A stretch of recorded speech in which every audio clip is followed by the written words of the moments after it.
حدیث سے ثابت ہے.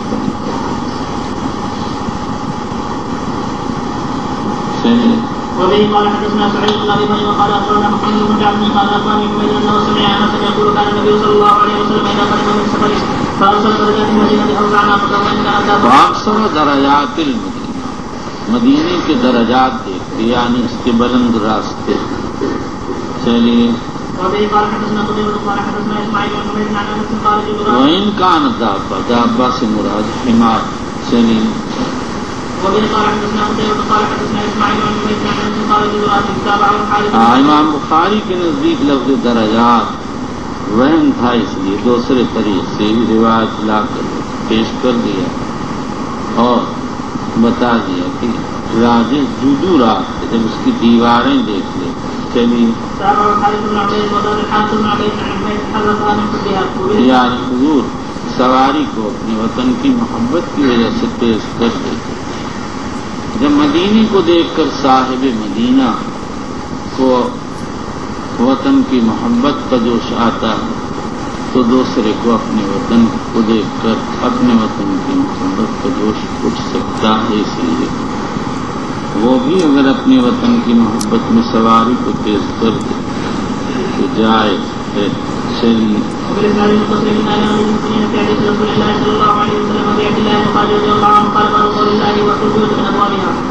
حافظ ابن حجر کہتے ہیں امام بخاری نے اس آیت کا شان نزول بیان کیا. اس صورت میں ترجمہ ضمنیہ ہو جائے گا، بلکہ ہمارے نزدیک امام بخاری نے ادب تعلیم کیا، اور وہ ادب یہ ہے کہ آدمی جب واپس ہو تو اپنے گھر کے دروازے سے گھر میں داخل. اہل جاہلیت کا طریقہ تھا کہ وہ لوگ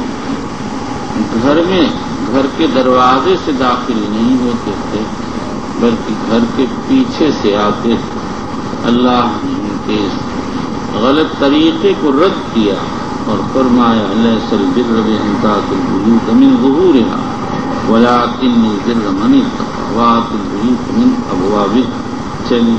وبه قال حدثنا ابو الوليد قال حدثنا شعبة عن ابي اسحاق قال سمعت البراء يقول نزلت هذه الآية حين كانت الأنصار إذا حجوا اور تفسیر میں آئے گا اذا احرموا فی الجاہلیت. چلیے.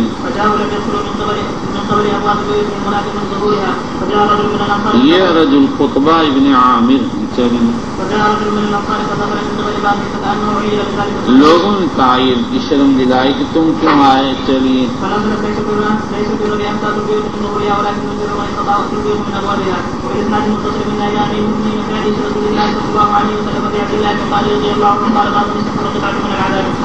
امام بخاری رضی اللہ عنہ کے ترجمے کے مقصد کے بارے میں ابن منیر کہتے ہیں بخاری نے اشارہ کیا کہ اپنے گھر قیام کرنا مجاہدے سے افضل ہے.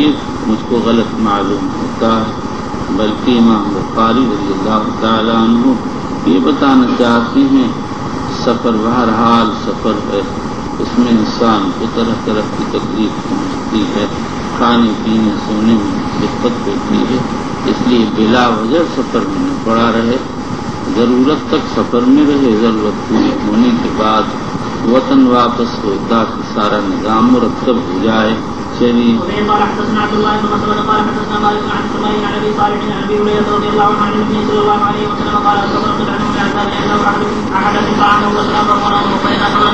نعمتہ حاجتہ. چلیے. فلیعجل الہی گھر لوٹنے میں جلدی کرے. چلیے.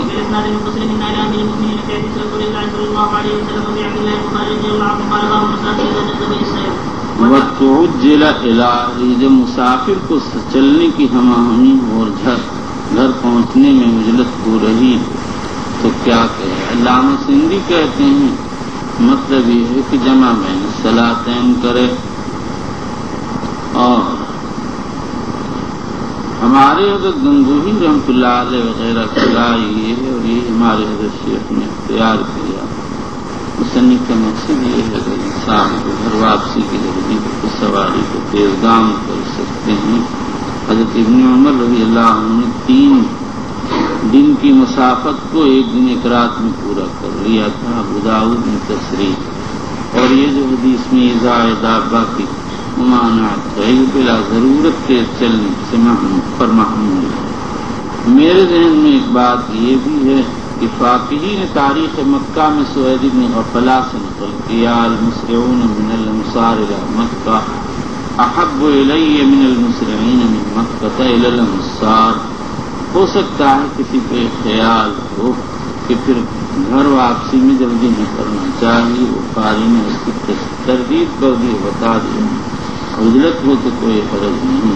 اور سوید بن غفلہ ان لوگوں پر نکیر کرنا چاہتے ہیں جو حج کرتے ہی بھاگنے کی فکر کرتے ہیں، احتیاط اور اسی طرح سے سکون و طمانینت کو ملحوظ نہیں رکھتے۔ چلیے وبه قال حدثنا سعيد بن ابي مريم قال اخبرنا محمد بن جعفر قال اخبرني زيد بن اسلم عن ابي قال كنت مع عبد الله بن عمر بترجمه فكتب له عن في بيت ابي عبيد شده وجع فاسرع السير شدت وجع تلبس شده وجع فاسرع السير حتى كان بعد غروب الشفق نزل صلى الله عليه وسلم جمع بينهما ثم قال اني رايت النبي صلى الله عليه وسلم اذا جاز به السير اخر المغرب وجمع بينهما۔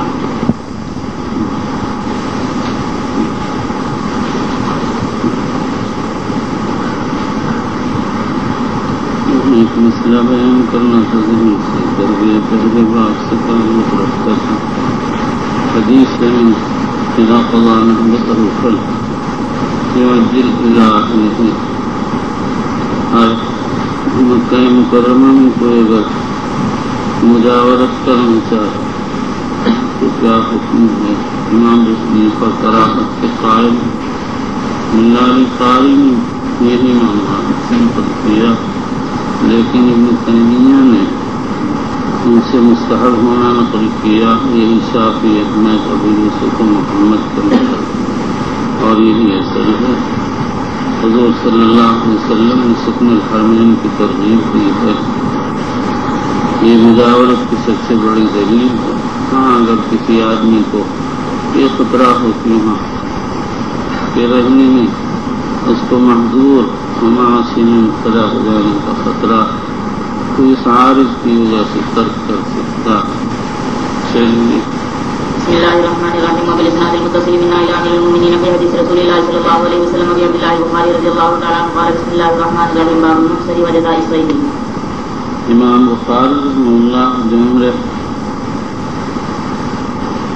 کی تفصیل بیان کرتے احصار کو ذکر کرتے ہیں، ان کے احصار کے معنی ہے نسک سے کسی معنی کی وجہ کوئی معنی پیش آ جانا جو نسک سے روکنے والا ہو، اور احصار جیسے حج میں ہوتا عمرے میں بھی ہوتا۔ پھر اس کے بعد احصار کے ساتھ مصنف نے جزائے صید کو بھی ذکر فرما دیا، اس لیے ان دونوں کے مسائل مختصر ہیں۔ چلیے وقوله فإن أمسكتم فما استيسر من الهدي ولا تحلقوا رؤوسكم حتى يبلغ الهدي محله، یعنی احصار کا ذکر قرآن میں اگر احصار پیش آ جائے تو ہدی واجب ہے، پہلے ہدی نہر ہوگی، اس کے بعد القراص کیا جائے گا۔ وبه قال وقال عطاء الإحصار من كل شيء يحبسه قال أبو عبد الله قال عطاء الإحصار من كل شيء يحبسه۔ اس میں اختلاف ہے کہ احصار کا تحقق کس چیز سے ہوتا۔ عطاء ابن ابی رباح، امام ابو حنیفہ وغیرہ ارشاد فرماتے ہیں کہ الاحصار من كل شيء، یہی دعو ظاہری کا مذہب احمد کی ایک روایت، امام مالک، امام شافعی، امام احمد اپنے مشہور قول میں فرماتے ہیں احصار صرف دشمن سے ہوتا ہے، مرد سے احصار نہیں ہوتا ہے۔ اور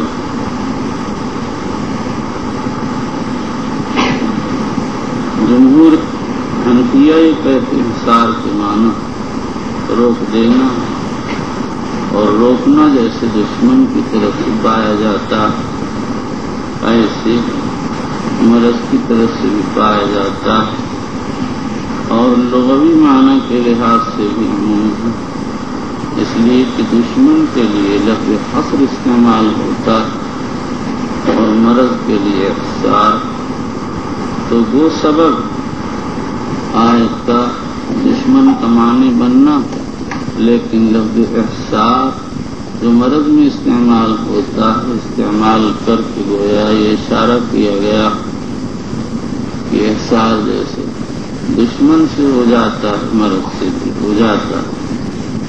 قال ابو امام بخاری کی بھی رہے، قال ابو عبداللہ قصورا لا آیت النساء، احصار کی مناسبت سے آیت ذکر کی ہے اور اس کے ضمن میں یہ اشارہ بھی نکلتا کہ حسب کے معنی مطلقاً روکتے ہیں، خواہ کسی چیز سے بھی روکنا پایا جائے۔ چلیے وبالإسناد المتصل من إلى أمير المؤمنين في حديث رسول الله صلى الله عليه وسلم أبي عبد الله البخاري رضي الله تعالى عنه قال باب إذا أبصر المعتمر۔ حضرت امام بخاری رضی اللہ تعالی عنہ فرمایا اگر معتمر کو احصار پیش آ جائے تو کیا حکم ہے؟ اس مسئلے میں اختلاف کہ احصار حج کے ساتھ پاس یا عمرے میں بھی پیش آ سکتا ہے۔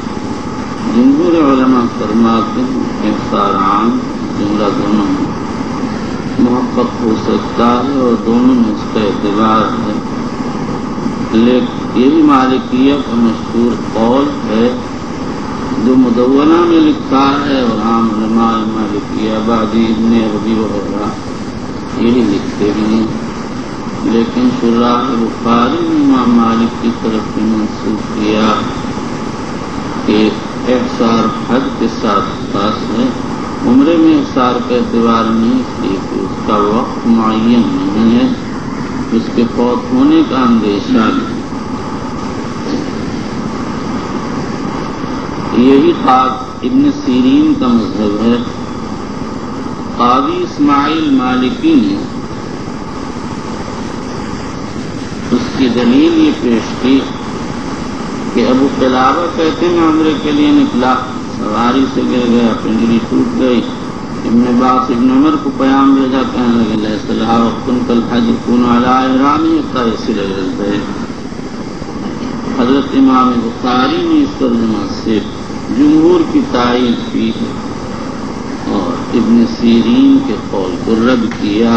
چلیے وبه قال حدثنا عبد الله بن يوسف قال اخبرنا مالك عن نافع ان عبد الله بن عمر حين خرج الى مكه معتمرا في الفتنه فقال يصبح عن فتنہ سے مراد وہ اختلاف جنگ ہے جو شامیوں اور حضرت ابن زبیر میں ہو رہی تھی۔ چلیے قال يصبح عن البيت صنعنا كما صنعنا مع رسول الله صلى الله عليه وسلم فهل بنا صنعنا كما صنعنا مع رسول اللہ صلی اللہ علیہ وسلم، ہم ایسے ہی کریں گے جیسے ہم نے حضرت نبی اکرم صلی اللہ تعالی علیہ وآلہ وسلم کے ساتھ کیا، یعنی ہم حدی دے کر حلال ہو جائیں گے۔ چلیے فأهل بعمرة من أجل أن رسول الله صلى الله عليه وسلم كان أهل بعمرة عام الحديبية۔ وبه قال حدثنا عبد الله بن محمد بن أسماء قال حدثنا زبيرية عن نافع عن عبيد الله بن عبد الله وسالم بن عبد الله أخبره أنه كلم عبد الله بن عمر ليالي نزل الجيش في الزبير فقال لا يغيرك ألا تحج العام إنا نخاف أن يحال بينك وبين البيت، فقال خرجنا مع رسول الله صلى الله عليه وسلم فحال كفار قريش دون البيت فنحر النبي صلى الله عليه وسلم هديه وحلق رأسه وأوشدكم أني قد أوجبت عمرة إن شاء الله أنطلق فإن كل بيني وبين البيت تبت وإن حيل بيني وبينه فعلت كما فعل النبي صلى الله عليه وسلم وأنا معه فأهل بالعمرة من ذي الحليفة ثم سار ساعة ثم قال إنما شأنها واحد أشهدكم أني احصار ہی کا خوف کرتے تھے تو اس میں عمرے میں کیا فرق ہے؟ احصار جیسے عمرے سے معنی ہوگا حج سے بھی معنی ہوگا، اس لیے میں حج کا بھی احرام باندھ رہا ہوں۔ چلیے أشهدكم أني قد أوجبت حجة مع عمرتي فلم يحل منهما حتى حل يوم النحر وأهدى وكان يقول لا نحل حتى نطوف طوافا واحدا يوم ندخل مكة۔ وبه قال حدثنا موسى بن إسماعيل قال حدثنا جويرية عن نافع أن بعض بني عبد الله قال له لو أقمت لي هذا۔ وبه قال حدثنا لو قمت بهذا بعد بنی عبداللہ سے مراد سالم یوم کے بیٹے عبید اللہ یا تیسرے بیٹے عبداللہ، مختلف روایات میں مختلف اسماء، تینوں بیٹوں نے باری باری گفتگو کی ہوگی۔ قال له لو أقمت بهذا يعني هذا السياق وهي فعلياتك سليم. وبه قال حدثنا محمد قال حدثنا يحيى بن صالح قال حدثنا معاوية بن سلام قال حدثنا يحيى بن ابي كثير عن عكرمة قال فقال ابن عباس رضي الله عنهما قد ارسل رسول الله قال ابن عباس رضي الله عنهما سیاق اس بات پر دلالت کرتا ہے کہ یہاں کوئی عبارت محذوف ہے. ابن سکن نے کتاب الصحابہ میں حدیث نقل کی ہے, اس میں محذوف کی تصریح آئی ہے. ابن ابی کثیر قال سألت عکرمہ فقال قال عبد الله بن رافع مولى ام سلمان سألت الحجاج بن عمرو الانصاري عمن حبس وهو محرم فقال قال رسول الله صلى الله عليه وسلم من عرج او قصر او حبس فليجزك مثلها وهو في كل. قال فحدثت به ابا هريره فقال صدق. قال فحدثت به ابن عباس فقال قد احسر رسول الله صلى الله عليه وسلم فحلق راسه جامع نساءه نهره حتى اعتمر عاما قابلا. وبالاسناد المتصل من اعلان المؤمنين في حديث رسول الله صلى الله عليه وسلم ابي عبد الله البخاري رضي الله تعالى عنه قال باب الافطار في الحج. حج میں افطار کا بیان یعنی جیسے عمرے میں افطار کا اعتبار حج میں بھی افطار کا اعتبار ہے. امام بخاری رضی اللہ تعالی عنہ اس دعویٰ کو کان ابن عمر یقول الیس حسبکم سنت رسول اللہ صلی اللہ علیہ وسلم انہ بساعدکم عن الحج فطاف بالبيت والصفا والمروة محلا من كل حين حتى يرجع منه قابلا سے کیا ہے. یہاں پر سوال یہ ہے کہ حضور صلی اللہ علیہ وسلم کو حج میں تو کوئی افطار پیش آیا نہیں تھا.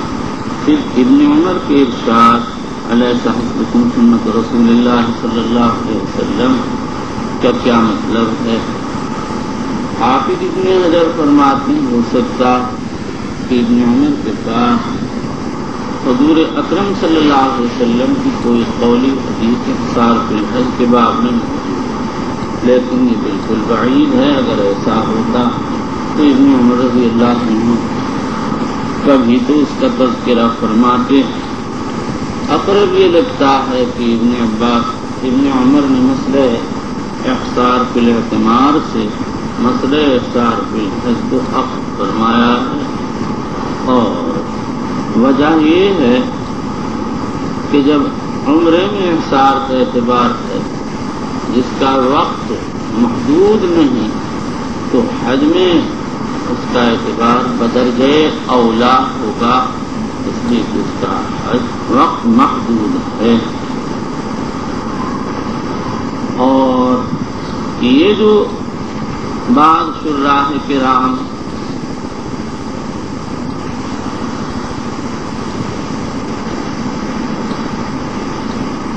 نے کہہ دیا کہ حضرت امام بخاری نے مسئلہ احصار فی الحج کو مسئلہ احصار فی العمرہ سے بطور قیاس ثابت کیا ہے.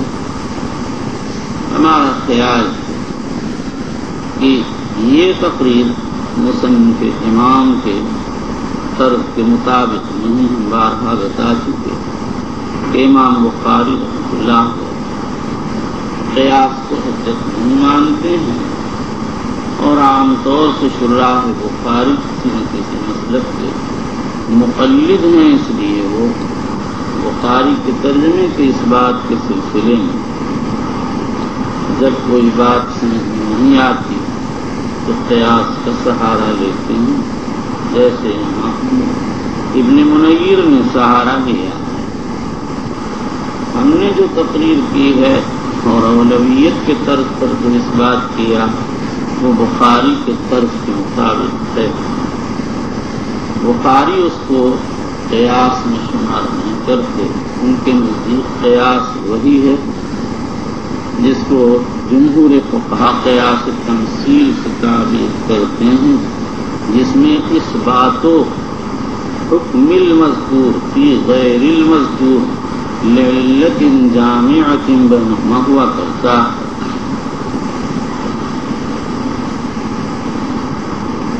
یہ باب لکھ کے دینا.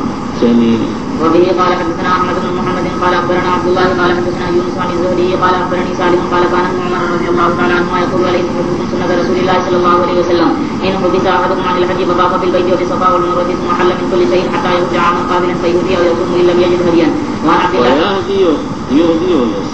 آگے بتایا جائے کہ مقصد کے لیے علی واجب ہے. اس روایت میں تو نہیں ہے لیسا حسبکم سنت رسول اللہ صلی اللہ علیہ وسلم. ابن جریر طبری ترمذی وغیرہ کی روایات میں ہے انہ کان ینکر الاشتراک ویقول الیسا حسبکم سنت نبی صلی اللہ علیہ وسلم. ابن عمر اشتراک کا انکار کرتے تھے اور کہتے تھے تمہارے لیے احصار کے باب میں نبی کریم صلی اللہ علیہ وسلم کی سنت کافی نہیں ہے.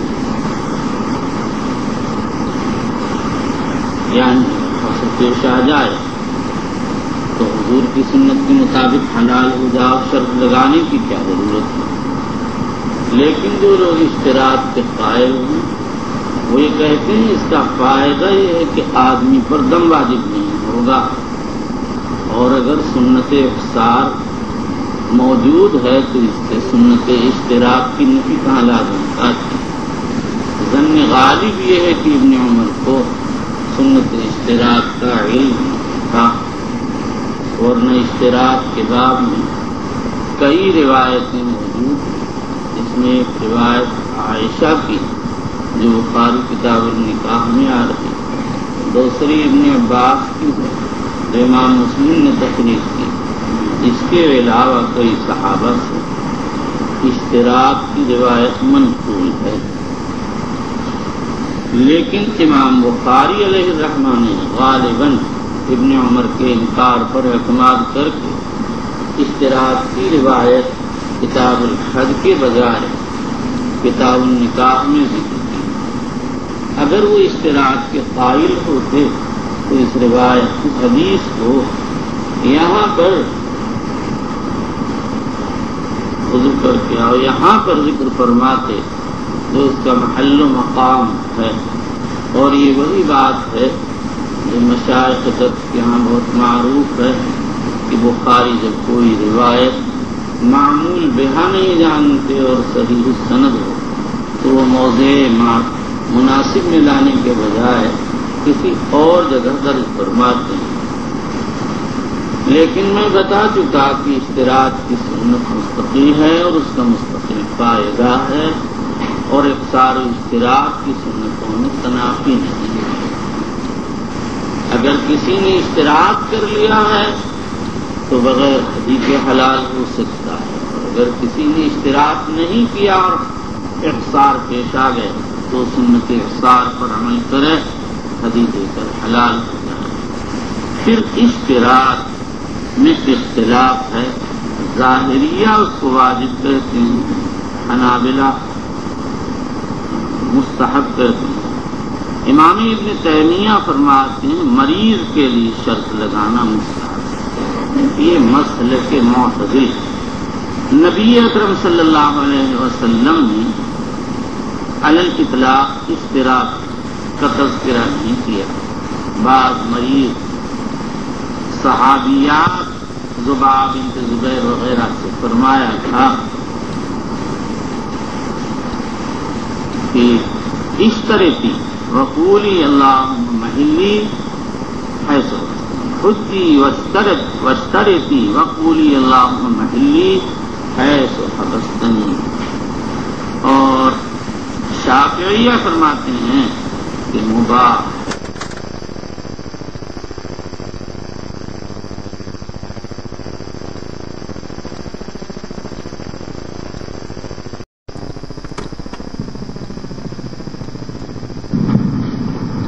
لذت اندوزی کی وجہ سے حد کو ناقص کیا. مثلا جماع کر لیا فاما من حبسه عذر او غیر ذلك فانه يحل ولا يجوز. وہ حلال ہو جائے گا اور اس کے دل میں قضا واجب ہے. وَإِنْ كَانَ مَعَهُ هَدْيٌ وَهُوَ مُحْصِرٌ امکان اللہ تقیم بصبری و استطاع بسا بے علم اللہ تعالی اور فرماتے ہیں اگر حجی ہو اور حرم بھیج سکتا ہو تو بھیج کے نہر کرے، نہیں بھیج سکتا تو جہاں ہے وہیں پر نہر کر لے۔ سے معلوم ہوتا ہے کہ بخاری کے نزدیک حدیث واجب نہیں۔ اگر محصر کے پاس حدیث ہو تو کہاں پر نہر کرے گا یہ مسئلہ مختلف کیا۔ امام مالک حنفیہ فرماتے ہیں حرم میں نہر واجب، یہی احمد کی ایک روایت ہے، اور مالکیہ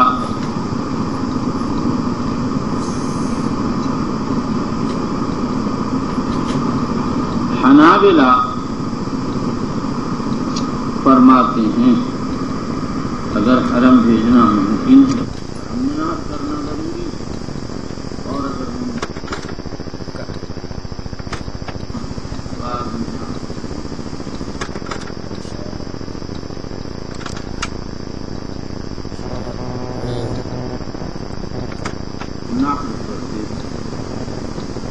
یہی ابن عباس سے امام بخاری نقل کیا۔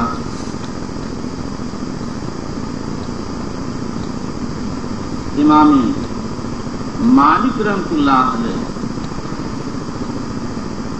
فرماتے ہیں یہ موضع کان، یہی امام شافعی کا مذہب اور احمد سے منسوخ۔ اس میں مسلک معتدل ابن عباس کا مسلک ہے، اگر باطل حرم ممکن ہو تو حرم میں ورنہ نہ چلیے المختصر یہ کہ نہر حدیث کے بارے میں اختلاف مالک شافعی احمد فی المنصوص کہتے ہیں جہاں بھی وہیں نہر کر دے حرم میں بھیجنا ضروری نہیں ہے۔ حنفیہ اور احمد کی روایت ان کہتے ہیں حرم بھیجنا ضروری ہے، اور ابن عباس فرماتے ہیں اگر حرم بھیجنا ممکن ہو حرم بھیجے ورنہ علم نہر کر دے۔ یہی مالکیہ اور حنابلہ کا ایک قول ہے۔ وقال مالك وغيره ينهر هديه وهو المعتمد چلیے ويحلق في أي موضع كان ولا قضاء عليه لأن النبي صلى الله عليه وسلم أصحابه في الحديبية نهروا وحلقوا وحلوا من كل شيء قبل الطواف وقبل أن يصل الهدي إلى البيت، ثم لم يذكر أن النبي صلى الله عليه وسلم أمر أحدا أن يقضي شيئا ولا يعود له والحديبية خارج من الحرم۔ یہ امام مالک کا قول۔ مالک کی دوسری روایت حدیبیہ حرم میں سے ہے۔ شافعی زمخشری صاحب ہدایہ وغیرہ فرماتے ہیں حدیبیہ کا کچھ حصہ علم میں کچھ حرم میں۔ چلیے وبه قال حدثنا اسماعيل قال حدثني مالك عن نافع ان عبد الله بن عمر قال حين خرج الى مكه معتمرا في الفتنه استودعت عن البيت صنعاء كما صنع مع رسول الله صلى الله عليه وسلم فاهل بعمره من اجل ان النبي صلى الله عليه وسلم كان اهل بعمره عام الحديبيه، ثم ان عبد الله بن عمر نظر في امره فقال ما امرهما الا واحد، فالتفت الى اصحابه فقال ما امرهما الا واحد اسودكم اني قد اوجبت الحج مع عمره ثم طاف لهما طوافا واحدا وراء ان ذلك مجزئ عنه واهدى۔ وبالاسناد المتصل الى امير المؤمنين في حديث رسول الله صلى الله عليه وسلم ابي عبد الله البخاري رضي الله تعالى عنه قال باب قول الله فمن كان منكم مريضا او به اذى براسه ففدية من صيام او صدقة او نسك وهو مخير فاما صوم ثلاثة ايام۔ حضرت امام بخاری رحمہ اللہ تعالی نے احصار کے بعد فدیہ اذا کا مسئلہ ذکر فرمایا۔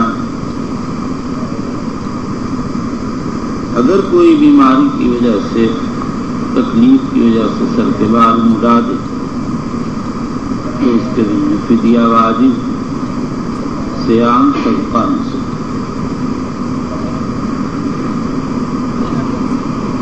یہاں دو باتوں میں اختلاف بخاری میں ان دونوں امور کی طرف اپنی تراجم سے اشارہ کیا۔ پہلا اختلاف اس بات میں ہے کہ ان اشیاء ثلاثہ اختیار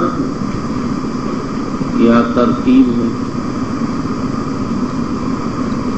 ائمہ ثلاثہ فرماتے ہیں مطلقاً اختیار عذر کی وجہ سے خلق ہو یا بلا عذر. حنفیہ کہتے ہیں عذر کی وجہ سے تو اختیار اور بلا عذر ہو تو دم متعین.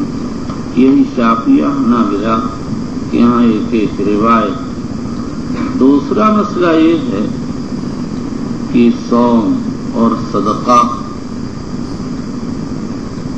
کی مقدار کیا. امام بخاری نے قرآن میں پہلے سیام کے آنے کی وجہ سے سیام کا مسئلہ ہے. فرماتے ہیں ہم صوم وصلاۃ ایام، اگر کوئی روزہ رکھنا چاہے تو اس کے دن میں 3 روزے واجب. یہی جمہور علماء کا مسلک ہے اور بعض سلف سے منقول ہے کہ وہ اس میں اختلاف کرتے تھے اور 10 روزے ضروری قرار دیتے تھے. چلیے. وبه قال حدثنا عبد الله بن يوسف قال اخبرنا مالك عن حميد بن قيس عن مجاهد عن عبد الرحمن بن ابي ليلى عن كعب بن عجرة رسول الله صلى الله عليه وسلم انه قال لعلك اذاك هوامك قال نعم يا رسول الله. فقال رسول الله صلى الله عليه وسلم ان ذكرتك فصم 3 ايام او اکرمہ سے منقول ہے. حسن بصری اکرمہ سے 10 روزے واجب. بخاری نے ہم صوم فصلات و ایام کہہ کر ان کی تردید کی اور دلیل کی.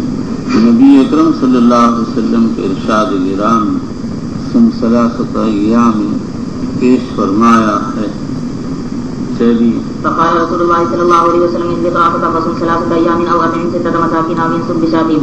وبالاسناد المتصل من الى امير المؤمنين في حديث رسول الله صلى الله عليه وسلم ابي عبد الله البخاري رضي الله تعالى عنه قال باب قول الله او صدقه وهي اطعام 6 مساكين.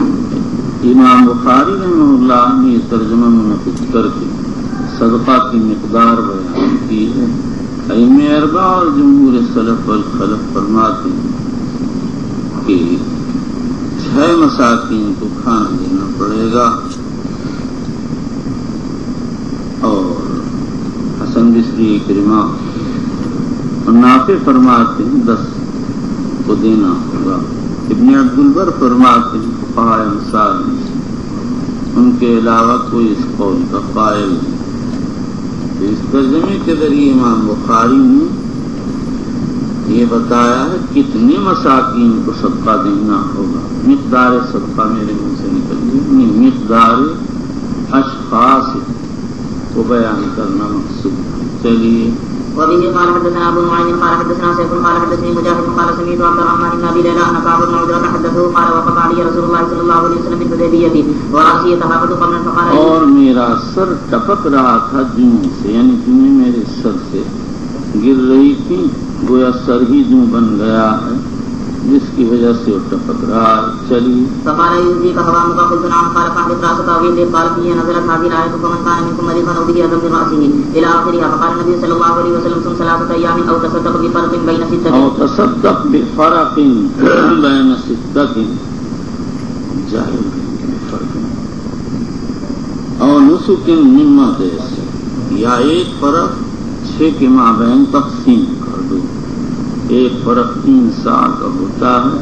جب 6 کے درمیان علی السوا تقسیم ہوگا تو ہر ایک کے حصے میں نصف سا آئے گا. چلیے. وبالاسناد المتصل من الى امير المؤمنين في حديث رسول الله صلى الله عليه وسلم ابي عبد الله البخاري رضي الله تعالى عنه قال باب الاطعام في الفدية نصف ساع. امام بخاری نے ترجمہ گزشتہ تو مساکین کی عدد کی تعین کی اس ترجمہ سے مقدار طعام کی تعین کر رہے ہیں اور فرماتے ہیں ہر مسکین کو نصف سا دینا ہوگا. یہی ائمہ ثلاثہ اور جمہور علماء کا مسئلہ. حنفیہ کہتے ہیں اگر گندم ہو تو نصف سا اور غیر گندم ہو تو 1 سا دینا پڑے گا. انہوں نے کفارے پر اس کو قیاس کر لیا ہے، لیکن جمہور نے یہاں علی الاطلاق نصف سا کا قول روایت حدیث کی تصریح کی وجہ سے یہی امام بخاری کی رائے. کعب بن عجرہ کی حدیث میں اطعم 6 مساکین لکل مسکین نصف سائی کی تصریح ہے، یہ باب لکھ کے دینا. چلیے. وبه قال حدثنا ابو الوليد قال حدثنا شعبة عن عبد الرحمن بن الاصبهاني عن عبد الله بن معقل قال جلست الى كعب بن عجرة فسألته عن الفدية فقال نزلت في قاصدة وهي لكم عامة حملت الى رسول الله صلى الله عليه وسلم الخمر. عبداللہ بن معقل اصبہانی کی دو روایتیں ہیں. ایک روایت یہ ہے جو کعب سے نقل کرتے ہیں، دوسری روایت عدی بن حاتم سے نقل کرتے ہیں. چلیے. والخمر يتناثر على وجهه فقال ما كنت أرى الوجع بلغ منك ما أرى أو ما كنت أرى الجهد بلغ منك ما أرى تجد ما كنت أرى الجهد بلغ بك ما ترى. میرا گمان نہیں تھا کہ مشقت تم کو اس حد تک پہنچ گئی ہے جس کو میں دیکھ رہا ہوں. چلیے. ما أرى تجد شاة فقلت لا قال فصم 3 أيام أو أطعم 6 مساكين لكل مسكين نصف ساع. وبالإسناد المتصل من إلى أمير المؤمنين في حديث رسول الله صلى الله عليه وسلم أبي عبد الله البخاري رضي الله تعالى عنه قال باب النسك شاة. النسك شاة، اگر کوئی آدمی دم دینا چاہے تو ایک شاة کافی، اس میں کسی کا اختلاف نہیں ہے. ابو داؤد میں امرہ یدع بقرۃ آیا ہے لیکن راوی کا وہم. چلیے. وبه قال حدثنا اسحاق قال اخبرنا روح قال حدثنا سبل عن ابن ابي نجيه عن مجاهد قال حدثني عبد الرحمن بن ابي ليلى عن كعب بن عجرة ان رسول الله صلى الله عليه وسلم رآه وانه يسقط على وجهه فقال يؤذيك هضامك قال نعم فامره ان يحلق هو بالحديبية ولم يتبين لهم انهم يحلون بها وهم على طمع ان يذكرون مكة فانزل الله الفدية فامره رسول الله صلى الله عليه وسلم ان يطعم فرقا بين 6 او يهدي شاة او يصوم 3 ايام. وعن محمد بن يوسف قال حدثنا لم يتبين لهم لم يظهر لهم. چلیے. وعن محمد بن يوسف قال حدثنا ورقاء عن ابن ابي نجيه عن مجاهد قال حدثني عبد الرحمن بن ابي ليلى عن كعب بن عجرة ان رسول الله صلى الله عليه وسلم رآه وقمله يسقط على وجهه مثله. وبالاسناد المتصل من الى امير المؤمنين في حديث رسول الله صلى الله عليه وسلم ابي عبد الله البخاري رضي الله تعالى عنه قال باب قول الله عز وجل فلا رفث. امام بخاری رضی اللہ تعالی عنہ نے فدیہ اضاء سے فراغت کے بعد فسق، رفث و فسوق و جدال کی نفی پر تراجم منتخب کی، اس لیے کہ قرآن کریم میں اسی ترتیب سے آیا. پہلے فدیہ ادا کا ذکر ہے، اس کے بعد رفث و فسوق و جدال کی نفی وارد ہے، اور ان تینوں کی نفی میں فی الحج کی تصریح. اس لیے امام بخاری ان تینوں سے بچنے کی طرف توجہ دلائی اور تراجم منتخب کی. پھر اس کے بعد رفث کے لیے مستقل ترجمہ لائے اور اس کی نفی آیت اور حدیث دونوں سے ثابت، اور فسوق و جدال کو ایک ترجمے میں ذکر فرما دیا اور اس فسوق کی نفی آیت اور حدیث سے ثابت کی اور جدال کی نفی آیت سے. چونکہ جدال کے بارے میں کوئی روایت، جدال فی الحج کے بارے میں مصنف کے پاس کوئی روایت نہیں تھی، اس لیے اس کو الگ ترجمے ذکر نہیں فرمایا، اور یہ بخاری کی عادت ہے. آیت میں اگر کوئی مضمون آ جائے اور حدیث میں اس کی تصریح نہ ہو تو امام بخاری آیت ہی کو ترجمہ بنا دیتے ہیں. چلیے. وبه قال حدثنا سليمان بن حرب قال حدثنا شعبة عن منصور قال سمعت ابا حازم بن ابي هريرة رضي الله تعالى عنه قال قال رسول الله صلى الله عليه وسلم من حج هذا البيت فلم يرفث ولم يفسق رجع كما ولدته. لم يرفث، کوئی بے حیائی کی بات نہیں کرے. بعض کہتے ہیں الرفث ذکر الجماع بحضرت النساء، اور بعض کہتے ہیں کہ رفث کے معنی کنایات جماع کا تذکرہ. چلیے. بسم الله. وبالاسناد المتصل من الى امير المؤمنين في حديث رسول الله صلى الله عليه وسلم ابي عبد الله البخاري رضي الله تعالى عنه قال باب قول الله ولا فسوق ولا جدال في الحج. فسوق کے معنی خروج، شریعت کی اصطلاح فسوق خروج عن طاعت اللہ والرسول کا نام. چلیے. ظالم گلوچ کرنا، خیانت کرنا، دھوکہ دینا، جھوٹ بولنا، یہ سب اسی میں داخل. چلیے. وبه قال حدثنا محمد بن يوسف قال حدثنا سفيان عن منصور عن ابي حازم بن ابي هريرة رضي الله تعالى عنه قال قال النبي صلى الله عليه وسلم من حج هذا البيت فلم يرفث ولم يفسق رجع كيوم ولدته امه. بإسناد متصل إلى أمير المؤمنين في حديث رسول الله صلى الله عليه وسلم أبي عبد الله محمد بن إسماعيل البخاري رضي الله عنه وأرضاه وأجزل ثوابه ووفاه فحشرنا في زمرته ونفعنا بعلومه. قال: بسم الله الرحمن الرحيم. باب جزاء الصيد ونحوه. صید وغیرہ کی جزا کا بیان. وقول اللہ تعالی لا تقتلوا الصید وانتم حرم. اس بات پر اجماع ہے کہ صید بری کا قتل محرم کے لیے حرام. ومن قتله منكم متعمدا فجزاؤه مثل ما قتل من النعم يحكم به ذوى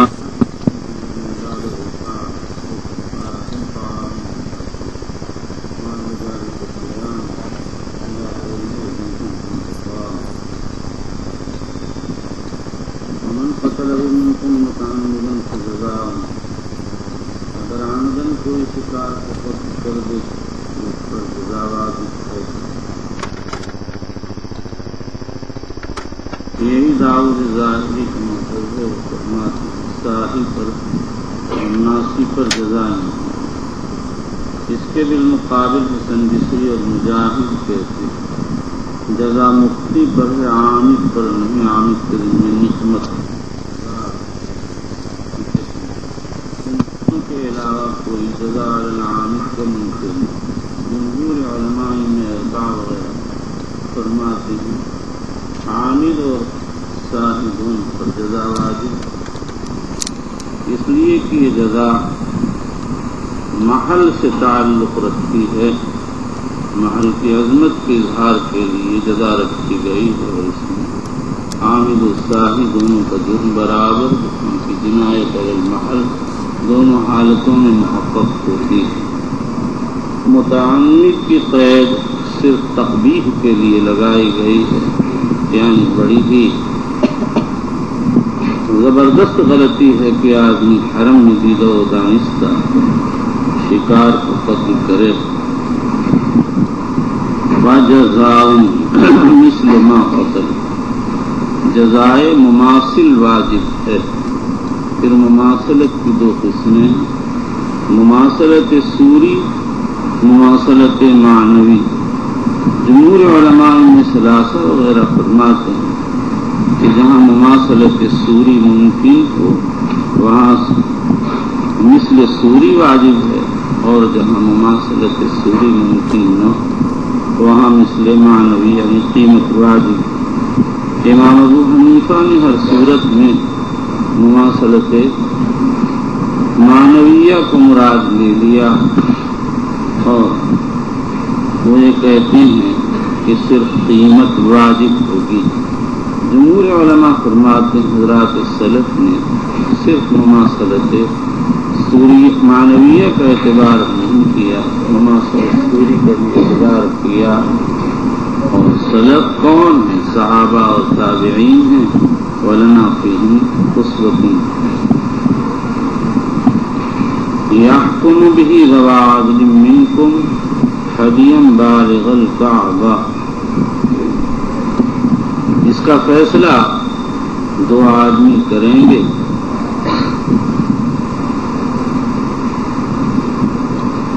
اگر قیمت واجب ہوئی تو اس کی ہدی لے کر کعبہ کو بھیجی جائے گی.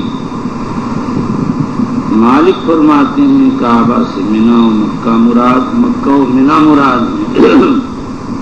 امام شافعی امام ابو حنیفہ فرماتے ہیں سارا حرم ایک ہی حکم رکھتا. او کفارۃ طعام مساکین، یا کفارہ دیا جائے مساکین جائے اور عدل ہوتا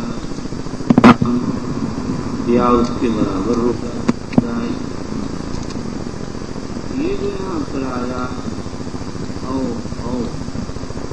یہ تخیر کے لیے ہے. یہی جمہور علماء کا مطلب.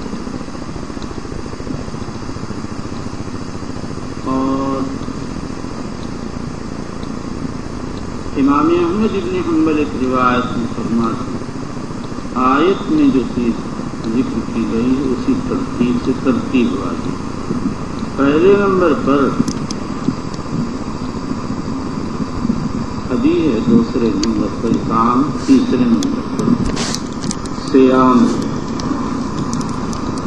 پھر اس کے بعد اگر جمہور کے قول کو لیا جائے تخیر، یعنی تخیر کو، تو اس تخیر میں کس کو اختیار ہے، کون ان تینوں میں سے کسی ایک کو معین کرے گا. ائمہ اربعہ اور ابو یوسف فرماتے ہیں کہ اس تعین کا حق قاتل کو.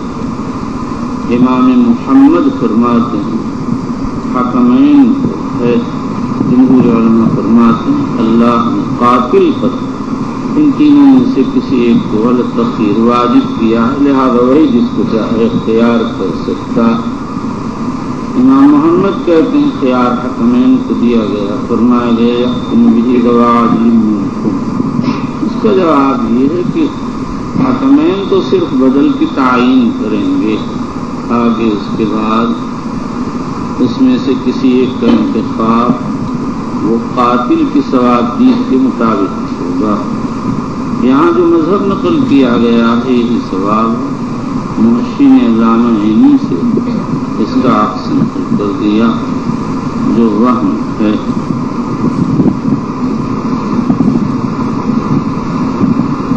وَحِلَّ لَكُمْ صَيْدُ الْبَحْرِ وَطَعَامُهُ مَتَاعًا لَكُمْ إِلَىٰ قَوْلِهِ تُحْشَرُونَ. یہ آیت لا کر مصنف نے بتا دیا صید بحر بھی صید ہی ہے، لیکن محرم کے حق میں اس کا شکار بالاتفاق ممنوع ہے. بسم الله الرحمن الرحيم. وبالإسناد المتصل منا إلى أمير المؤمنين في حديث رسول الله صلى الله عليه وسلم في عبد الله البخاري رضي الله عنه قال وإذا أصاد الحلال فأهدى للمحرم الصيد. وإذا صاد الحلال چلیے. وإذا صاد الحلال فأهدى للمحرم الصيد أكله. امام بخاری نے مسئلہ یہ بیان کیا اگر محرم کو شکار کا ہدیہ دیا جائے تو وہ اس کو کھا سکتا ہے. محرم کے لیے شکار کھانے کا مسئلہ مختلف رہا. حضرت علی عبداللہ بن عباس عبداللہ بن محمد کہتے ہیں محرم کو شکار کھانا ناجائز ہے. حضرت صاحب بن جسامہ کی روایت آگے آ رہی ہے. جب انہوں نے حضور صلی اللہ علیہ وسلم کی خدمت میں گورخر کا شکار پیش کیا تو آپ نے واپس کر دیا. صاحب کے چہرے پر غم کا اثر دیکھا، فرمایا لولا انا حرم، فرمایا انا لم نرده علیک الا انا حرم، ہم نے تو اس لیے واپس کیا کہ ہم محرم. اور ائمہ ثلاثہ اور جمہور علماء فرماتے ہیں محرم کے لیے وہ شکار ناجائز جس میں محرم کی شمولیت کو یا اس کی نیت سے شکار ہوا.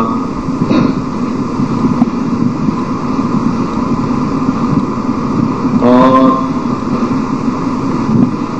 نمبر 3 امام ابو حنیفہ کہتے ہیں صرف وہ شکار حرام جو جس میں محرم کی کسی نوع کی شرکت، باقی سب جائے. اس لیے کہ جب ابو قتادہ نے گورخر کا شکار کیا تو سارے صحابہ نے اس کو جو ان کے ساتھ کھا لیا، اور جب حضور صلی اللہ علیہ وسلم سے مسئلہ پوچھا گیا تو فرمایا کلو، اس کو کھاؤ، کوئی حرج کی بات نہیں.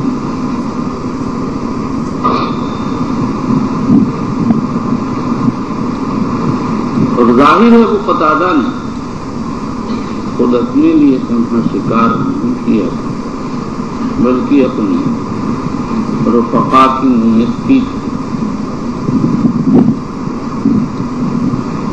اس اکثر یہ اشکال ہے کہ اسی روایت کے بعض طرق میں بعض ایسے الفاظ بھی وارد ہیں جس سے صاف یہ معلوم ہوتا کہ انہوں نے رفقا کی نیت نہیں کی. امام ابن ماجہ، دارقطنی وغیرہ کی روایات میں ابو قتادہ رضی اللہ عنہ نے حضور صلی اللہ علیہ وسلم سے عرض کیا، انی استبتہ لک، میں نے یہ آپ کے لیے شکار کیا. کہتے ہیں فلما اخبرتہ ان استبتہ لہ قال لاصحابہ کلوا ولم یاکل اور نحو حاضر عبارت. اس کا جواب یہ ہے کہ یہ زیادتی شاذ ہے. ابو بکر محمد بن زیاد نے شاپوری، ابو بکر بن خزیمہ، ابو بکر جوزقی، دارقطنی وغیرہ نے اس کی تصریح فرمائی. لہذا یہ زیادتی وہم رہ جاتی ہے. تنہا ابو قتادہ کی روایت اس کو ظاہر یہ بتاتا ہے یہ شکار ابو قتادہ نے تنہا اپنے لیے نہیں کیا، رفقا کی نیت بھی شامل. مگر یہ امر یقینی نہیں، اس میں یہ بھی احتمال کہ شاید رفقا کی نیت نہ رہی ہو، اپنی ہی نیت ہو. اس لیے جمہور علماء فرماتے ہیں کہ حضرت جابر رضی اللہ تعالیٰ عنہ کی حدیث میں صید البر لکم حلال ما لم تصیبوہ او یصاد لکم، رواہ ابو داؤد وغیرہ. اس کا جواب یہ دیا گیا کہ او یصاد لکم کے معنی ہے الا ان یصاد لکم، یعنی صید بار تمہارے لیے حلال ہے اگر تم نے خود نہیں کیا. ہاں اگر تمہاری نیت سے کیا جائے تو جائز. اس میں اشکال یہ کہ پھر اس سے اتنی لمبی عبارت کی ضرورت ہو جاتی ہے. بس یہیں کا بات ختم کر دینی چاہیے تھی. صید البر لکم حلال ما لم تصیبوہ، صید بر تمہارے لیے حلال ہے جب تک تم ان کو شکار نہیں پکڑا. نمبر 2. دوسری بات یہ ہے کہ اسی حدیث میں دوسرے طرق میں او یصد لکم وارد، یہ صاف اس بات کی دلیل ہے کہ او یصد عطف ہے تصیبوہ پر اور دونوں لم کے تحت داخل. اب سوال یہ ہے کہ پھر او یصاد لکم کیوں کہا گیا اور جزم کیوں نہیں آیا؟ اس کا جواب یہ کہ لفظ لم جمہور علم کے یہاں تو جازم ہے، بعض کے یہاں ناصب ہے اور بعض کے یہاں رافع ہے. تو یہ گفتگو یہ لفظ اور یصاد لکم ان نحات کے مسلک پر ہے جو اس کو ناصب مانتے ہیں. امام بخاری رضی اللہ تعالی عنہ کی رائے یہ ہے کہ محرم کو ہدیہ شکار قبول کرنا اور کھانا جائے کوئی حرج نہیں. ابو قتادہ کی روایت اس کی صاف دلیل ہے. حضور اکرم صلی اللہ علیہ وسلم صحابہ سے ہدیہ کلو، یہ صید کا شکار، یہ شکار کا گوشت کھا لو. غالباً وہ جابر کی روایت کو معتبر نہیں مانتے، اس لیے کہ اس کی سند میں بعض علماء نے کلام کیا. بخاری جیسے انسان کو اپنی مسلک کی بنیاد پر اس روایت سے اعراض کر لینے کا حق پہنچتا، لیکن فقہا کے مسلک میں توسع زیادہ ہوتا، اس لیے ان کے مسلک پر اس کو صرف یہ کہہ کر ٹال دینا کہ امیر ابن ابی عمرو تو ابن حزم نے ضعیف کہا ہے، صحیح نہیں، اس لیے کہ وہ تو صحیحین کا راوی ہے۔ ہاں یہ کہنے کا ہے کہ اس کی سند میں انقطاع ہے، لیکن فقہاء حنفیہ یہ علت نہیں پیش کر سکتے۔ علامہ ابن امام نے فتح القدیر میں لکھا والمنقطع عندنا حجت بعد ثقة رجاله۔ اس کی توجیح میرے اپنے ذہن میں یہی آتی ہے کہ امام ابو حنیفہ کوئی روایت نہیں پہنچی ہے، ورنہ امام صاحب ہرگز اس سے اعراض نہ کرتے، والغیب عند اللہ۔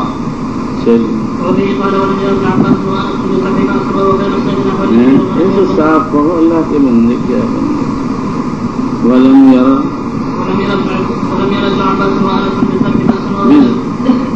بالذبح باسن، ذبح کرنے میں کوئی مذائقہ نہیں سمجھایا نہیں۔ محرم بحالت احرام ذبح کر سکتا ہے، یہ بعض علماء کی رائے پر ہے۔ بظاہر یہ بالذبح ہے، بالکسر الزال، اور ذبح کہتے ہیں مذبوح کو، اور معنی یہ ہے کہ اگر مذبوح جانور ذبح کر کے اس کو دے دیا جائے تو اس کا گوشت کھا سکتا ہے، اس لیے کہ وہ شکار یعنی اہلی جانور کو ذبح کر سکتا اور اس کا گوشت کھا سکتا ہے۔ وهو غير الصيد نحو الإبل والغنم والبقر والدجاج والخيل يقال عنه مثل فإذا تصدقوا تعيد اللہ کے بندے ایسے پڑھنے تنگ ہو جاتا ہوں، ہر لفظ دیکھ پاؤں گا، میں بڈھا ہو گیا، میری آنکھیں بڈھی ہو گئی ہیں، یہ تاب ہوتا ہے، کان سے سننے کی کوشش کرتا ہوں۔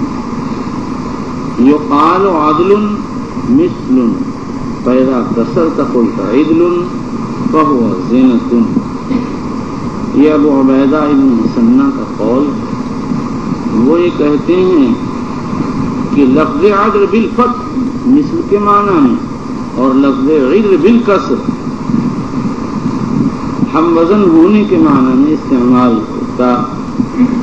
ابن جریر طبری فرماتے ہیں عدل قدر الشیء من غیر جنسہ، اور عدل بالکسر قدر الشیء من جنسہ کے لیے استعمال ہوتا۔ اگر ایک طرف گندم ہو اور دوسری طرف بھی گندم ہو تو کہیں گے ھذا عدل ھذا، اور اگر ایک طرف گندم ہو اور دوسری طرف چنا ہو تو ھذا عدل ھذا کہیں گے۔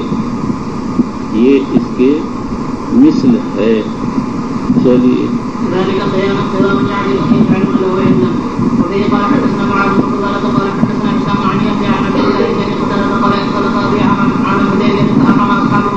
دیکھیے بغیر مطالعے نہ پڑھیے، ایک ایک حرف پر آپ لوگ اٹکیں گے، میرا ذہن عبارت کی طرف الجھے گا، کیا بیان کروں گا، کچھ میرا خیال کر لیجیے۔ چلیے ایسے نااہل لوگ تم اکٹھے ہو گئے۔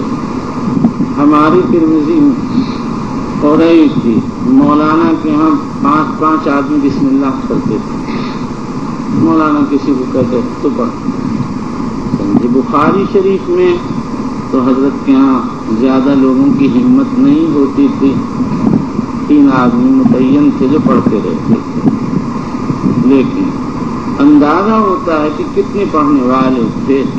ایک وقت میں کئی طرف سے آواز آتی بسم اللہ الرحمن الرحیم، سمجھ میں آیا کہ نہیں؟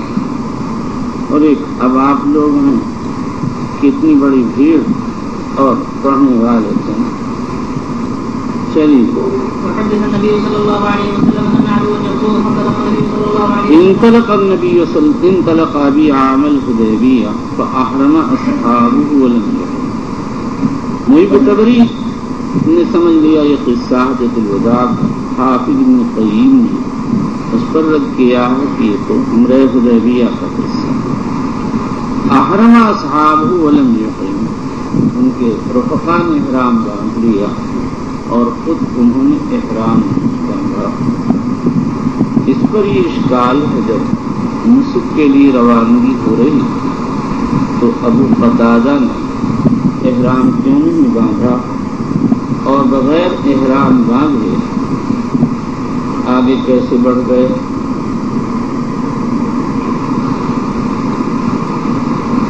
یہ اشکال بہت قدیم ہے. ابو بکر اسرم کو یہ اشکال پیش آیا اور انہوں نے اپنے اصحاب سے اس اشکال کو نقل کیا. رفقا یا اساتذہ اس کے کئی جوابات دیے. نمبر 1، بعض علماء تو کہتے ہیں اس وقت تک توقیت مواقیت نہیں ہوئی. امام احمد ابن حنبل سے منقول ہے مواقیت کی توقیت حج کے سال ہوئی. اس پر یہ اشکال حضور صلی اللہ تعالی علیہ وسلم تو عمرہ حدیبیہ میں ذوالحلیفہ سے احرام باندھ کے چلے. اس کا جواب یہ ہے کہ ذوالحلیفہ سے احرام باندھنا اس بات کی دلیل نہیں کہ ذوالحلیفہ کو اس وقت میقات مقرر کر دیا گیا. نمبر 2، بعض کہتے ہیں حضرت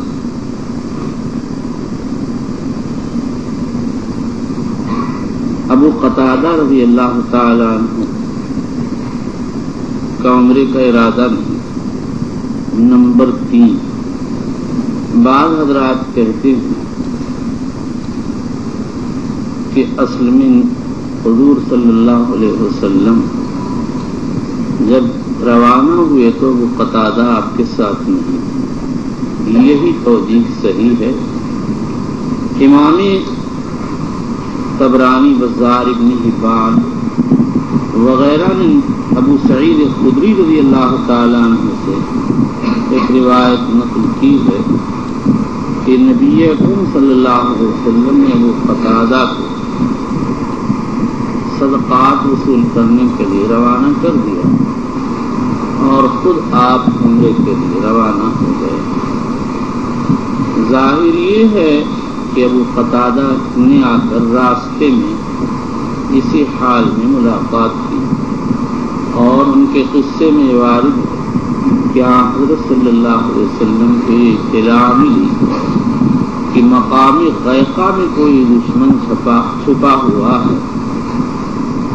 تو آپ نے ابو قتادہ کو چند آدمی کے ساتھ تحقیق حال کے لیے بھیج دیا. وہ تحقیق کر کے جب وہاں سے لوٹے تو مقامی قاحہ میں ہمارے وحشی کا قصہ پیش آیا.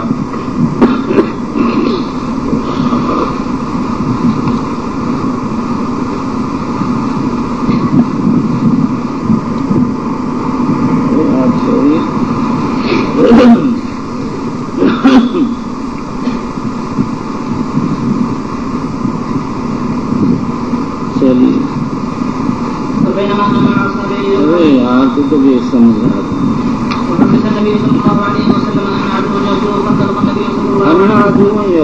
کوئی دشمن آپ پر حملہ کرنا چاہتا آئندہ آئے گا بے غیر قتل. چلیے.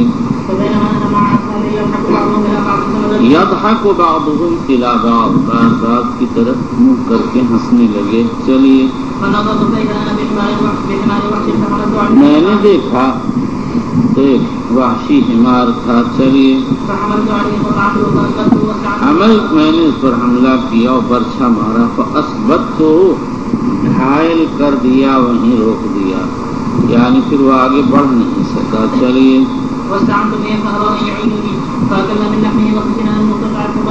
خشینا نقطہ میں خطرہ ہو ہم آپ سے کٹ نہ جائیں، الگ نہ ہو جائیں. چلیے. رفع فرسی شاوا واسر شاوا، میں اپنے گھوڑے کو اٹھاتا یعنی ایڑ لگاتا 100 اور چلاتا وہ اسیر شاوا اور چلاتا 100. گھوڑے کا قاعدہ جب اس کو ایڑ لگتی ہے تو دوڑتا ہے اور ایڑ نہ لگائی جائے تو آہستہ چلتا ہے. اور گھوڑے کو پہلے دوڑا دو پھر سانس لینے کا موقع دیتے ہیں. اول سے وہ ترفیع کہتے ہیں اور ثانی کو تسییر کہا جاتا ہے. چلیے. قالت ترکتہ بطیعہ، تم نے حضرت نبی کریم صلی اللہ علیہ وسلم کو کہاں چھوڑا؟ اس نے کہا ترکتہ بطیعہ، میں نے آپ کو تیعہن چھوڑا، تا پر فتحہ اور کسرہ دونوں جائز ہے، اور عین مہملہ ساکن ہے، پھر خائے مقصورہ ہے۔ اور بعض روایات میں تیعہن واقع ہوا، ایک مقام کا نام۔ چلیے وہو قائل السقیا، اسی طرح سے یہ لفظ یہاں پر وہو قائل السقیا واقع ہوا۔ علامہ قرطبی کہتے ہیں قائل اسم فاعل کے وزن پر قول اور قائلہ سے استعمال ہوتا ہے، یہاں پر اول مراد ہے، اور سقیا مفعول ہے فعل محذوف کا، اور معنی ہے کان بطیعہن وہو یقول لاصحابہ اقصدوا السقیا، آپ تیعہن میں تشریف فرما تھے اور اپنے صحابہ سے کہہ رہے تھے تم سقیا کا قصد کرو۔ حافظ ابن حجر توجیہ کو غریب قرار دیا اور کہتے ہیں اسماعیلی کی روایت میں وہو قائل بالسقیا با کے ساتھ وارد ہوا ہے، اور بات کی زیادتی قرطبی کی توجیہ کے ساتھ جوڑ نہیں کھاتی ہے۔ حافظ ابو موسی المدینی رحمۃ اللہ علیہ نے یہ کلمہ قول میں ذکر کیا، مادہ قول میں ذکر کیا، اور ابن انباری سے نقل کیا ہے کہ لفظ قال اہل عرب تکلم اقبل مالا ضربا واستراحا غلبا وغیرہ کے معانی میں استعمال کرتے ہیں، اور کہا جاتا ہے قال کذا اے تکلم بہ، اور بعضوں سے نقل کیا ہے اہل عرب قول کو تمام افعال میں استعمال کرتے ہیں۔ ابو موسی المدینی نے حدیث کی کوئی مراد ذکر نہیں کی۔ ابن اسیر جزری رحمہ اللہ تعالی کہتے ہیں تقدیر عبارت ہے ترکتہ بطیعہن وہو یکون بالسقیا وقت القائلۃ، اور یا یہ قائل قول سے ماخوذ ہو، اور معنی یہ ہے یذکر انہ یکون بالسقیا۔ امام نووی رحمۃ اللہ علیہ کہتے ہیں یہ لفظ دو طرح مروی ہے، قائل حمزہ کے ساتھ قیلولہ سے، اور معنی ہے ترکتہ وعزمہ ان یقیل بالسقیا، حضور کا ارادہ ہے سقیا میں قیلولہ کرنے یعنی سیقیل۔ قاضی اعظم نے شرح مسلم اور مشارق میں اور صاحب مطالع نے یہی معنی بیان کیے۔ نووی کہتے ہیں دوسری روایت قابل بالباء الموحدہ، امام نووی کہتے ہیں یہ روایت ضعیف و غریب ہے، شاید تصحیح ہے، اور اگر صحیح مان لیں تو مطلب یہ ہے کہ تیعہن ایک جگہ ہے سقیا کے مقابل۔ حافظ ابن حجر اسقلانی رحمۃ اللہ علیہ لکھا ہے کہ پہلے احتمال پر ہوا کہ زمین نبی اکرم صلی اللہ علیہ وسلم کی طرف آئے، پہلی روایت پر، اور دوسری روایت پر تیعہن کی طرف آئے ہے۔ حافظ کہتے ہیں روایت اولا اسود اور اکثر ہے فائدہ کے اعتبار سے، میں کہتا ہوں میرے نزدیک سب کے خلاف قابل بالبائل موحدہ صواب ہے، اور اس کی دو دلیلیں. پہلی دلیل تو یہ ہے کہ مسند احمد میں اسی روایت میں ہے ترکتہ بتعہ وہو مما یلی السقیا، میں نے آپ کو چھوڑا ترک تعہ میں اور وہ سقیا کے متصل جگہ ہے. یہ معنی لفظ قابل ہی پر صحیح ہو سکتے ہیں، کیونکہ قابل بالبا کے معنی ہوں گے موضع مقابل، موضع مقابل للسقیا اور موضع یلی السقیا دونوں معنی.